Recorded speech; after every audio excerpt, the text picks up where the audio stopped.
In time the hosts of the Vanyar and the Noldor came to the last western shores of the Hitherlands. In the north, these shores in the ancient days after the battle of the powers bent ever westward, until in the northernmost parts of Arda only a narrow sea divided Aman, upon which Valinor was built, from the Hitherlands. But this narrow sea was filled with grinding ice, because of the violence of the frosts of Melkor. Therefore Orome did not lead the hosts of the Eldalië into the far north, but brought them to the fair lands about the river Sirion, that afterwards were named Beleriand. And from those shores whence first the Eldar looked in fear and wonder on the sea, there stretched an ocean, wide and dark and deep, between them and the mountains of Aman. Now Ulmo, by the counsel of the Valar, came to the shores of Middle-earth, and spoke with the Eldar who waited there, gazing on the dark waves. And because of his words, and the music which he made for them on his horns of shell, their fear of the sea was turned rather to desire. Therefore Ulmo uprooted an island which long had stood alone amid the sea, far from either shore, since the tumults of the fall of Illuin. And with the aid of his servants he moved it, as it were a mighty ship, and anchored it in the bay of Valar, into which Sirion poured his water. Then the Vanyar and the Noldor embarked on that isle, and were drawn over the sea, and came at last to the long shores beneath the mountains of Aman, and they entered Valinor, and were welcomed to its bliss. But the eastern horn of the island, which was deep grounded in the shoals off the mouths of Sirion, was broken asunder, and remained behind, and that, it is said, was the Isle of Balar, to which afterwards Osse often came. But the Teleri remained still in Middle-earth, for they dwelt in East Beleriand far from the sea, and they heard not the summons of Ulmo until too late. And many searched still for Elwë their lord, and without him they were unwilling to depart. When they learned that Ingwe and Finwë and their peoples were gone, then many of the Teleri pressed on to the shores of Beleriand, and dwelt thereafter near the mouths of Sirion, in longing for their friends that had departed. And they took Olwë, Elwë's brother, to be their king. Long they remained by the coast of the western sea, and Osse and Uinen came to them and befriended them. And Osse instructed them, sitting upon a rock near to the margin of the land, and of him they learned all manner of sea lore and sea music. Thus it came to be that the Teleri, who were from the beginning lovers of water, and the fairest singers of all the elves, were after enamoured of the seas, and their songs were filled with the sound of waves upon the shore. When many years had passed, Ulmo hearkened to the prayers of the Noldor, and of Finwë their king, who grieved at their long sundering from the Teleri, and besought him to bring them to Aman, if they would come. And most of them proved now willing indeed. But great was the grief of Osse when Ulmo returned to the coast of Beleriand to bear them away to Valinor. For his care was for the seas of Middle-earth, and the shores of the Hitherlands, and he was ill-pleased that the voices of the Teleri should be heard no more in his domain. Some he persuaded to remain, and those were the Falathrim, the elves of the Falas, who in after days had dwellings at the havens of Brithambar and Eglarest, the first mariners in Middle-earth, and the first makers of ships. Círdan the shipwright was their lord. The kinsfolk and friends of Elwë Singollo also remained in the Hitherlands, seeking him yet, though they would fain have departed to Valinor and the light of the trees, if Ulmo and Olwë had been willing to tarry longer. But Olwë would be gone, and at last the main host of the Teleri embarked upon the isle, and Ulmo drew them far away. Then the friends of Elwë were left behind, and they called themselves Eglath, the forsaken people. They dwelt in the woods and hills of Beleriand, rather than by the sea, which filled them with sorrow. But the desire of Aman was ever in their hearts. But when Elwë awoke from his long trance, he came forth from Nan El Moth with Melion, and they dwelt thereafter in the woods in the midst of the land, Greatly though he had desired to see again the light of the trees in the face of Melian, he beheld the light of Aman as in an unclouded mirror, and in that light he was content. His people gathered about him in joy, and they were amazed, for fair and noble as he had been, now he appeared as it were lord of the Maya, his hair as grey silver, tallest of all the children of Ilúvatar, and a high doom was before him.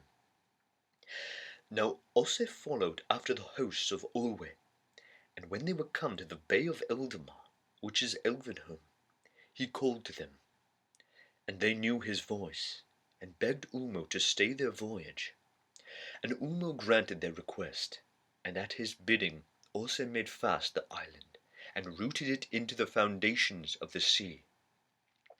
Ulmo did this the more readily, for he understood the hearts of the Teleri, and in the council of the Valar he had spoken against the summons, thinking that it were better for the Queni to remain in Middle-earth. The Valar were little pleased to learn what he had done, and Finwë grieved when the Teleri came not, and yet more when he learned that Elwë was forsaken, and knew that he should not see him again, unless it were in the halls of Mandos. But the island was not moved again, and stood there alone in the bay of Eldamar, and it was called Tol Eressëa, the Lonely Isle. There the Teleri abode as they wished under the stars of heaven, and yet within sight of Aman and the deathless shore. And by that long sojourn apart in the lonely isle was caused the sundering of their speech from that of the Vanyar and the Noldor. To these the Valar had given a land and a dwelling place. Even among the radiant flowers of the tree-lit gardens of Valinor, they longed still at times to see the stars, and therefore a gap was made in the great walls of the Pelori, and there in a deep valley that ran down to the sea the Eldar raised a green hill. Tuna it was called. From the west the light of the trees fell upon it, and its shadow lay ever eastward, and to the east it looked towards the bay of Elvenhome, and the lonely isle, and the shadowy seas. Then through the Kalakira, the pass of light, the radiance of the blessed realm streamed forth, kindling the dark waves to silver and gold, and it touched the lonely isle, and its western shore grew green and fair. There bloomed the first flowers that ever were east of the mountains of Aman. Upon the crown of Tuna the city of the elves was built, the white walls and terraces of Tirion, and the highest of the towers of that city was the tower of Ingwe, Mindon Eldalië, whose silver lamp shone far out into the mists of the sea. Few are the ships of mortal men that have seen its slender beam. In Tirion upon Tuna, the Vanyar and the Noldor dwelt long in fellowship. And since of all things in Valinor they loved most the white tree, Yavanna made for them a tree like to a lesser image of Telperion, save that it did not give light of its own being. Galathylion it was named in the Sindarin tongue. This tree was planted in the courts beneath the Mindon, and there flourished, and its seedlings were many in Eldamar. Of these one was afterwards planted in Tol Eressëa, and it prospered there, and was named Celeborn. Thence came in the fullness of time, as is elsewhere told, Nimloth, the white tree of Númenor. Manwë and Vardar loved most the Vanyar, the fair elves, but the Noldor were beloved by Aule, and he and his people came often among them. Great became their knowledge and their skill, yet even greater was their thirst for more knowledge, and in many things they soon surpassed their teachers. They were changeful in speech, for they had great love of words, and sought ever to find names more fit for all things that they knew or imagined. And it came to pass that the masons of the house of Finwë, quarrying in the hills after stone, for they delighted in the building of high towers, first discovered the earth gems, and brought them forth in countless myriads. And they devised tools for the cutting and shaping of gems, and carved them in many forms. They hoarded them not, but gave them freely, and by their labour enriched all Valinor. The Noldor afterwards came back to Middle-earth, and this tale tells mostly of their deeds. Therefore the names and kinship of their princes may here be told, in that form which these names later bore in the tongue of the elves of Beleriand. Finwë was king of the Noldor. The sons of Finwë were Fëanor, and Fingolfin, and Finarfin. But the mother of Finwë was Miriel, Serendie, whereas the mother of Fingolfin and Finarfin was Indis of the Vanyar. Fëanor was the mightiest in skill of word and of hand, more learned than his brothers. His spirit burned as a flame. Fingolfin was the strongest, the most steadfast, and the most valiant. Finarfin was the fairest, and the most wise of heart. And afterwards he was a friend of the sons of Ulwë, lord of the Teleri, and had to wife Eärwin, the swan maiden of Alqualonde, Ulwë's daughter. The 7 sons of Fëanor were Maedhros the Tall, Maglor the mighty singer, whose voice was heard far over land and sea, Celogorm the fair, and Caranthir the dark, Curufin the crafty, who inherited most his father's skill of hand, and the youngest, Amrod and Amras, who were twin brothers alike in mood and face. In later days they were great hunters in the woods of Middle-earth, and a hunter also was Celogorm, who in Valinor was a friend of Orome, and often followed the Valar's horn. The sons of Fingolfin were Fingon, who was afterwards king of the Noldor in the north of the world, and Turgon, lord of Gondolin. Their sister was Aredel, the White. She was younger in the years of the Eldar than her brothers, and when she was grown to full stature and beauty she was tall and strong, and loved much to ride and hunt in the forests. There she was often in the company of the sons of Fëanor, her kin, but to none was her heart's love given. Fëanor she was called, the White Lady of the Noldor, for she was pale, though her hair was dark, and she was never arrayed but in silver and white. The sons of Finarfin were Finrod, the Faithful, who was afterwards named Felagund, Lord of Caves, Orodreth, Engrod, and Aignor. These 4 were as close in friendship with the sons of Fingolfin as though they were all brothers. A sister they had, Galadriel, most beautiful of all the house of Finwë. Her hair was lit with gold, as though it had caught in a mesh the radiance of Laraline.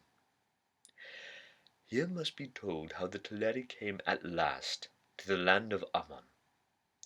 Through a long age they dwelt in Tol Eressëa, but slowly their hearts were changed, and were drawn towards the light that flowed out over the sea to the lonely isle. They were torn between the love of the music of the waves upon their shores, and the desire to see again their kindred and to look upon the splendour of Valinor. But in the end, desire of the light was stronger. Therefore Ulmo, submitting to the will of the Valar, sent to them Osse, their friend, and he, though grieving, taught them the craft of shipbuilding. And when their ships were built, he brought them as his parting gift many strong-winged swans. Then the swans drew the white ships of the Teleri over the windless sea, and thus at last and latest they came to Aman and the shores of Eldamar. There they dwelt, and if they wished they could see the light of the trees, and could tread the golden streets of Valmar, and the crystal stairs of Tirion upon Duna, the green hill. But most of all they sailed in their swift ships on the waters of the Bay of Elvenhome, or walked in the waves upon the shore with their hair gleaming in the light beyond the hill.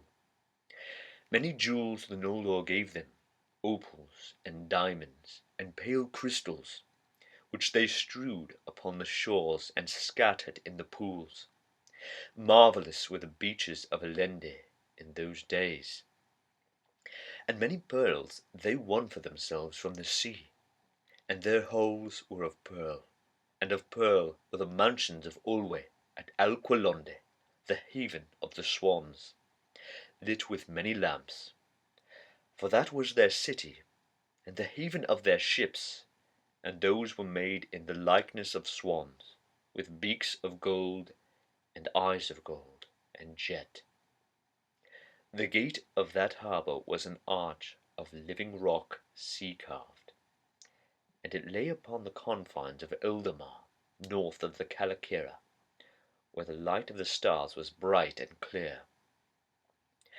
As the ages passed, the Vanyar grew to love the land of the Valar, and the full light of the trees, and they forsook the city of Tirion upon Duna, and dwelt thereafter upon the mountain of Manwë, or about the plains and woods of Valinor, and became sundered from the Noldor. But the memory of Middle-earth under the stars remained in the hearts of the Noldor. And they abode in the Calakira, and in the hills and valleys within sound of the western sea. And though many of them went often about the land of the Valar, making far journeys in search of the secrets of land and water and all living things, yet the peoples of Tuna and Alqualonde drew together in those days. Finwë was king in Tirion, and Olwë in Alqualonde, but Ingwë was ever held the high king of all the elves. He abode thereafter at the feet of Manwë upon Taniquetil. Fëanor and his sons abode seldom in one place for long, but travelled far and wide upon the confines of Valinor, going even to the borders of the dark and the cold shores of the outer sea, seeking the unknown. Often they were guests in the halls of Aule, but Celagorm went rather to the house of Orome, and there he got great knowledge of birds and beasts, and all their tongues he knew. For all living things that are or have been in the kingdom of Arda, save only the fell and evil creatures of Melkor, lived then in the land of Aman. And there also were many other creatures that have not been seen upon Middle-earth, and perhaps never now shall be, since the fashion of the world was changed.